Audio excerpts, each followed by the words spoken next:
Whenever you are. Right. Fine, yeah. Ready? Ready? Massive microphone. Are you ready, Mr. Cowland? I was ready. Oh, thank you.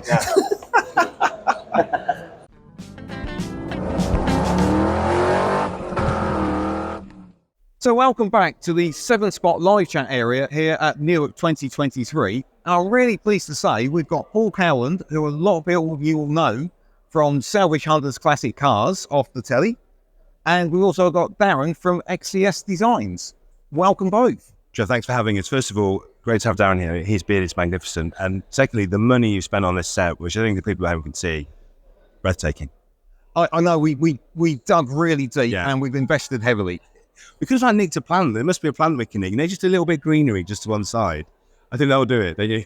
I'll have a look in the cafe in a minute and see what we can nick. So for future videos, watch as this set builds throughout this sequence of videos where Trevor just nicks things off other people's stand. By the end of it, there'll be a settee here and it'll look much better. But Daz, welcome. This is your first video with Trev. It is. Thank you very much for having me. At least really not going to be as scary as you probably think it is going to be.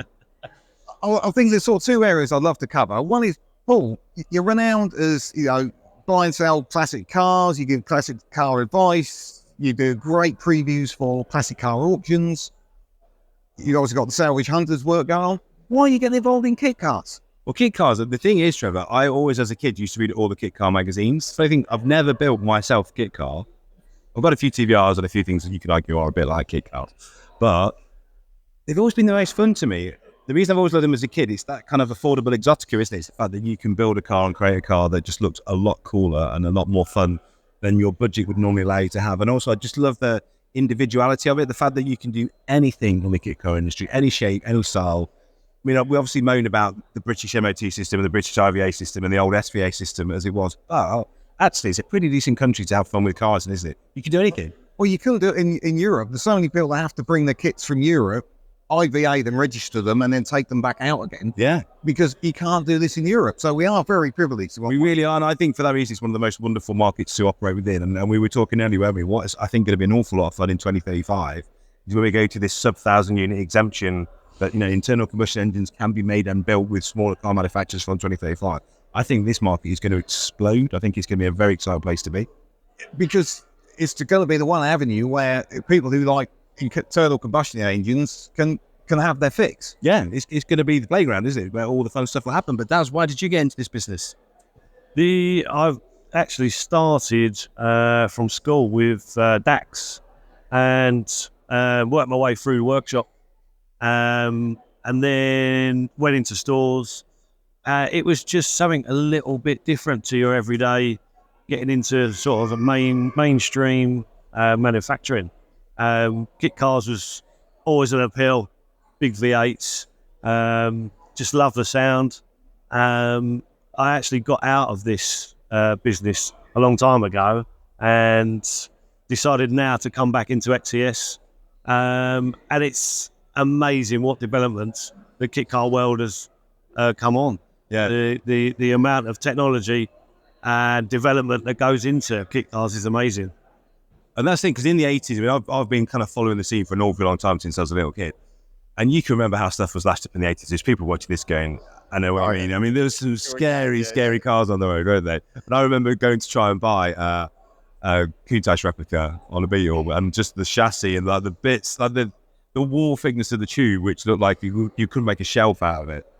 And yeah, we've come so far, haven't we? And if you look at the way that the chassis on a lot of the cars in here, people are doing a really nice job making really beautiful cars. And we're now charging, if you look at the price level of some of these cars, 150, 160,000 pounds, some of these cars. You can buy a very nice new car for that. So we need to up our game as an industry.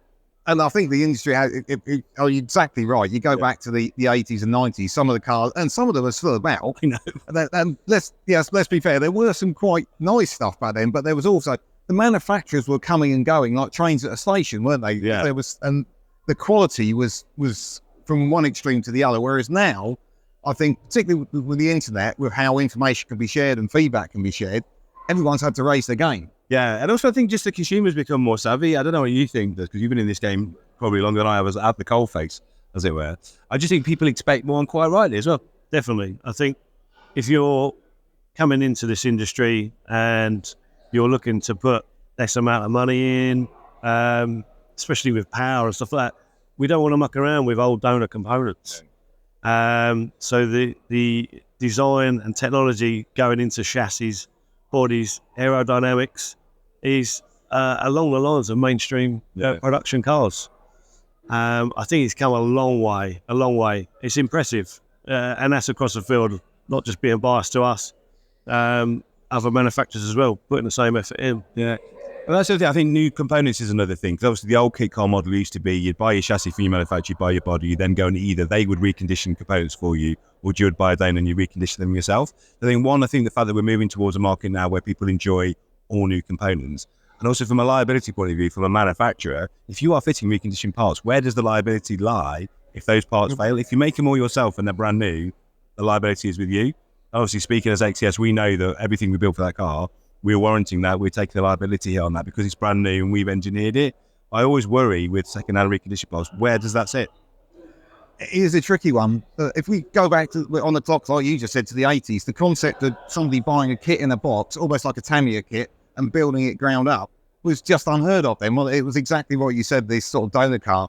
So we've come such a long way from what was the sort of germs of what I'd say the modern kit car industry, with the Duttons and, like you say, every other thing. Well, I do like a good Dun, though, I have to say. A bit of a give me a Dun Phaon. Yeah. Oh, there's all the later ones, but when you look at the engineering level that was in those to where we are today, and the fit and the finish is just worlds apart, aren't they? We had a really hilarious conversation. I don't know if you were there, Daz, I think it's before you came back to us. I was in the XS factory the other day, and this really lovely gentleman came in. He's an engineer, bought a kit, took it home, and I just said, like, we chatting to everyone, are you enjoying building your kit? And he's like, not really. I said, oh, it's an unusual response. It's like, oh, it's a bit straightforward, isn't it? A bit simple. It's like, I started it at breakfast, and I've done it by tea time. I was like, there's no challenge, there was no struggle. I was like, well, okay, I understand what you're saying now. So he's like, no, I buy a kit, I expect to fix some of the problems. I want a task. I want to go in, I want to make it better. I want to find out what the flaws are and solve them. He goes, this kit is like building a wardrobe. Okay, well, that's exactly what we've tried to achieve. We try to make it so the average man with his Halford socket set, power tools and Radio 4 on in the background can just throw it together, and everything where it lands, it bolts. I mean, that's the whole point, isn't it? Definitely. I think we want a whole market where if you're a complete novice, you can put our kit together. A lot of people come to us and say, you've got to be a mechanic or have some sort of engineering background. You really haven't. Can pick one of these kits up, put it together as a novice. But also, we've got the people who want to sort of solve them problems. Yeah. And that's the brilliant thing with the kit car world, is that they can go ahead, plan, design their own little bits, their own little touches on stuff as well, which all adds to it. And it's lovely seeing the cars turn up that people have built, and every one of them you can see has got that little individual aspect to it. Yeah, no two leave to say. But that's it. I think it's fair to say, if you want to fight, if you want to kit that's a fight, you're probably not one of ours. But it's interesting because we've had to move as a kit car industry with the marketplace, and people generally aren't fixing their own cars anywhere near as much as they were 20 or 30 years ago. As soon as you bought a car, the first thing you bought was a Haynes manual, wasn't it? Very much. You got them all. So you have to change the oil and you can do your own brakes. But people don't, if you haven't got a laptop and the diagnostics machine, anything under 10 years old, you can't generally fix. So you've had to move your product on to suit the skill set that people have got. I mean, that's very true. And I remember my dad, I'm sure yours was the same, I'm sure yours was as well. Like every Sunday, he'd be doing something on the car, and how I learned to fix cars. And I would pretend to be the best mechanic by any stretch of the imagination. And my meager and basic skill set that I have, I've learned from working with my dad in the workshop on a Sunday. I put my Volkswagen engine together. That's about my limit. Volkswagen Beetle, maybe basic water cooled stuff I'm okay with. But I'm not a great welder. I'm not a great painter. I'm a very average spanner technician, but I can build an XCS. I can put it together. I mean, the lads in the workshop, the time now to go from literally pile of bits on the floor to rolling chassis with engine and gearbox, brakes, hubs, 5 hours. 5 hours from start to finish, the lads can do it. So we'd say average home technician, 10 to 12, 10 to 15, give yourself a weekend, really make it fun. That's the point, isn't it? Definitely. A weekend in the garage, you're up to rolling, you're almost ready for a body to go on. It's starting to look like a car. And that I think that keeps the energy going, the excitement going. As soon as that starts looking like a car that's actually going to go up the road, we're halfway there. Because there's a psychology in kit building that you think, if every job is a fight and you don't get progress, visual progress, like you say, if you don't go in and it's a chassis and when you leave there's arms and brakes on it, I think psychologically you need that lift, don't you? Because you think, all right, the next bit tomorrow, put the gearbox in. It's great. And I think exactly what Darren said there is it's those light bulb, not all achievement points in the build. Like when you get it on its wheels, when you get the engine in, when you get the engine running, when you get the body on, if you can get those points easier, it makes the build, you right, I've achieved that goal, I can move on to the next one. And people are going to be, completing that build probably considerably quicker than I expected. Yeah, but I think you've made a really good point. The fact that the way that we are skilled now as this generation is nowhere near as good as our parents were. And I think if we don't make kits a little bit more accessible, then this market will die. You've got to think, not everyone's a turnkey customer. And actually what's lovely is when we're talking to people in the factory, what we're finding is this next generation are really enjoying the process. And in a lot of cases are using it as either a father-son, father-daughter, husband-wife bonding thing where they're doing it together. And that's where the enjoyment comes. For anyone that's built an Airfix or a Tamiya knows, even as a kid, there is a real satisfaction when it all comes together and that you've done that, good or bad. We're always there to check if it's bad, don't worry.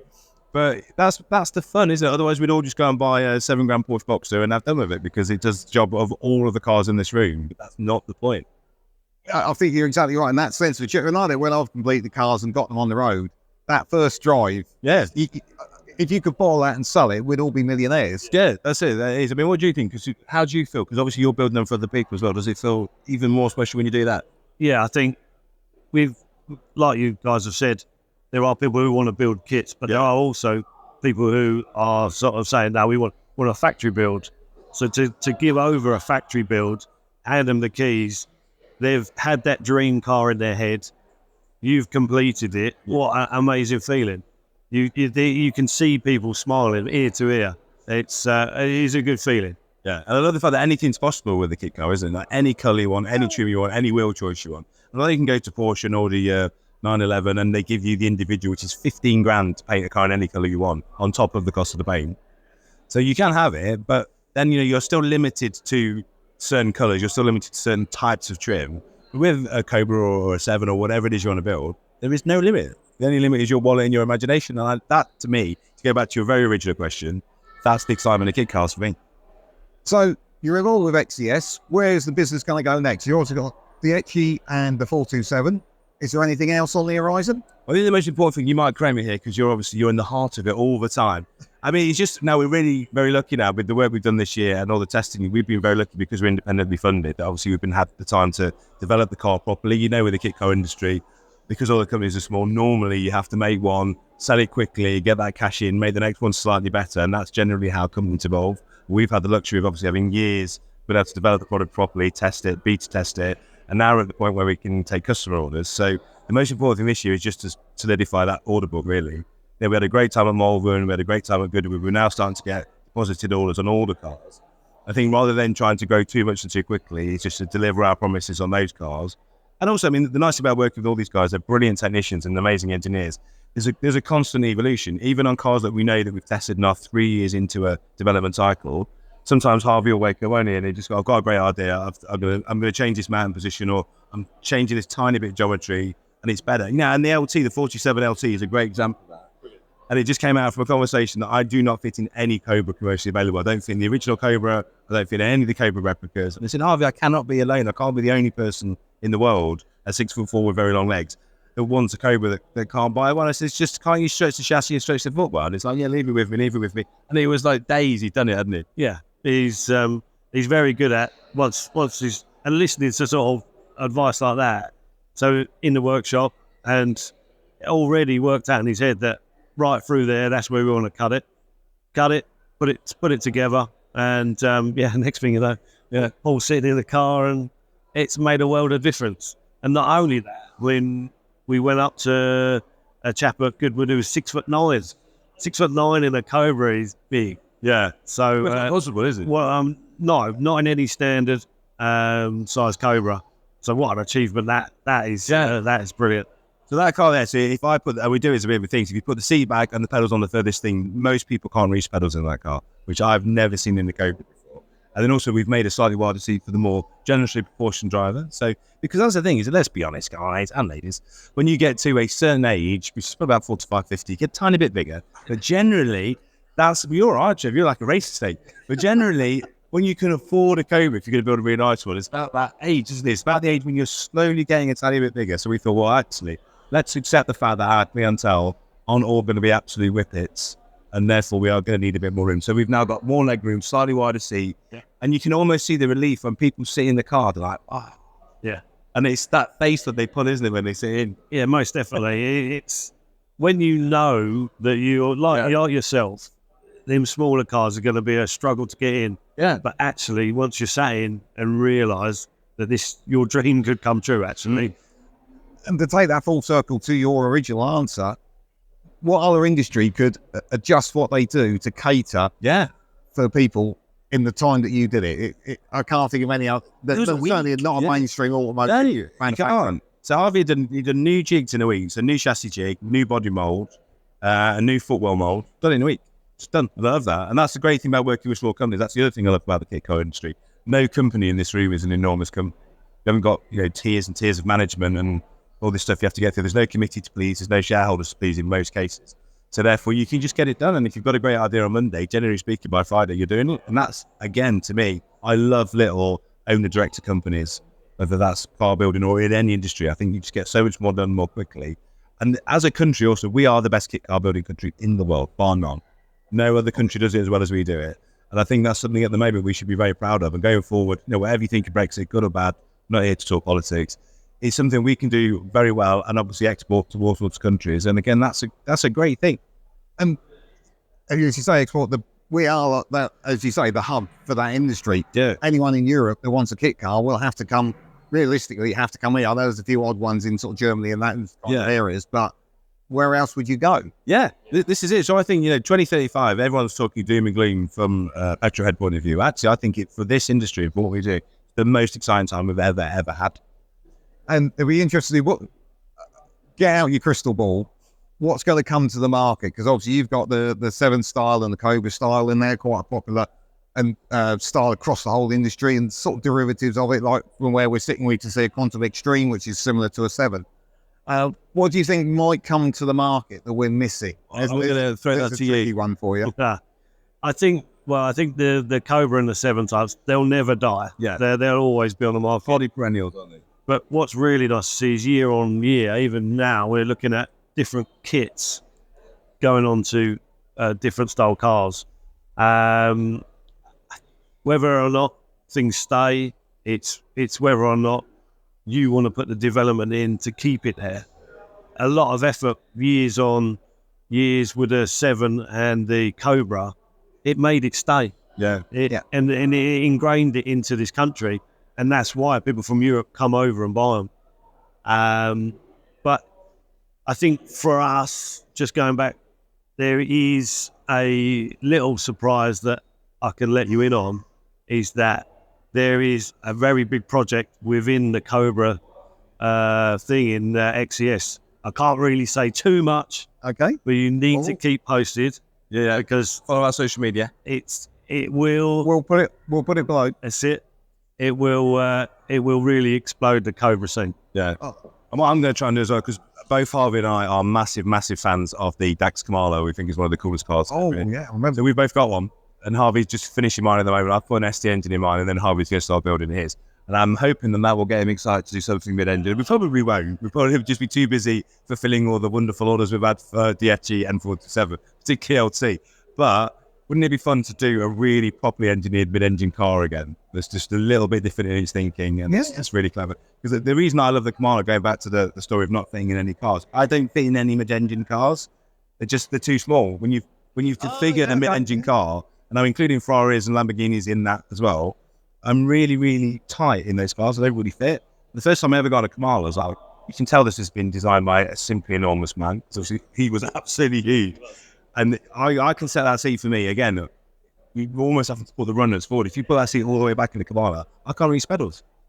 And that's unheard of in a mid-engine car. But for your legs, must be very unusual. So I just think it would be great to do a mid-engine car for the larger person. Whether we'll ever have time to develop that with all the cars we've got to build for customers, probably not. But it's a bit of fun thought, isn't it? Definitely. Most definitely. Yeah. Just as a classic car dealer, and it's fair to call you that, there's a video that I'm going to release soon on a car called the DMS Bullet. Okay. You may have not heard of, but it was basically an Aston Martin V8 Pastiche on a Ford Capri. Oh, yeah. Now, I do remember those. Yeah. yeah, and for a lot of them, they cut the roof off. Yeah. Now, we go fast forward 25 years, the Capri with a roof on. Yeah, it's worth a lot of money. Exactly. So looking at the current market, and we can see from where we sat a Porsche Boxster and an MR2 kits, which are made to look like Porsches. What do you think of that? Because it must, at the moment when people were building DMS bullets, it seemed like a good idea. Yeah, because it was a cheap Aston Martin. It was a cheap Aston Martin. Great. What could possibly go wrong? But now, and you must have had a good one to start with, because otherwise it folded into when you took the roof off. So it's not like you were using a scrapper to build it. And then 25 years later, you think, I've devalued that by about 85%. That's very true.